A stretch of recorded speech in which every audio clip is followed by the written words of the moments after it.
තොරතුරු නිවරදිව දැනම දැනගන්න අපගේ නාලිකාව සබස්ක්‍රයිබ් කර තබා ගන්න.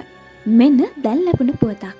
ඉරානය විසින් ඊශ්‍රායලයේ ටෙල් අචෙජ් අයිෆා සහ අවට ප්‍රදේශය ලක්ක කරගනිමින් එල්ල කරන ලද ප්‍රහාර හේතුවෙන් ශ්‍රී ලාංකික කාන්තාවක් තුවාල ලබා තියෙනවා. ඊශ්‍රායල තානාපති නිමල් බණ්ඩාර මහතා පවසන්නේ ඇයගේ තත්ත්වය බරපතල නොවන බවයි.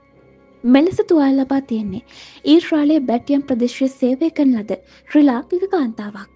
මේ අතර ටෙල් අචෙජ් නගරයට දකුණු ලෙසින් සේවය කරන ශ්‍රී ලාංකික කාන්තාවක්ද ඇය සේවය කරන නිවසේ ඇති වූ දෙදරීමක් හේතුවෙන් එම නිවසේ සිටි අය සමග ඉවත්ව තිබෙන බවත් තොරතුරු වාර්තා වෙනවා. මේ අතර මේ වන විට ශ්‍රී ලංකාවට පැමිණ සිටින ඊශ්‍රායලයේ සේවයේ නියුතු පිරිස සඳහා එරට ශ්‍රී ලංකා තානාපති කාර්යාලයෙන් විශේෂ දැනුම් දීමක් සිදු කළ තියෙනවා.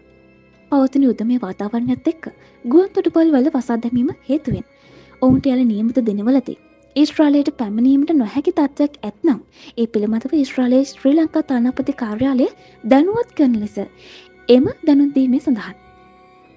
නැවත ඇතුළුවීමේ වීසා කල්ලිකුතු වහොත් ඔවුන්ට යල ඊශ්‍රායලයට පැමිණීමට නොහැකි බැවින් ඒ පිළිබඳව අද දිනේ තුල තානාපති කාර්යාලය වෙත දැනුම් දෙන ලෙස ඊශ්‍රායලයේ ශ්‍රී ලංකා තානාපති නිමල් බණ්ඩාර මහතා පවසනවා.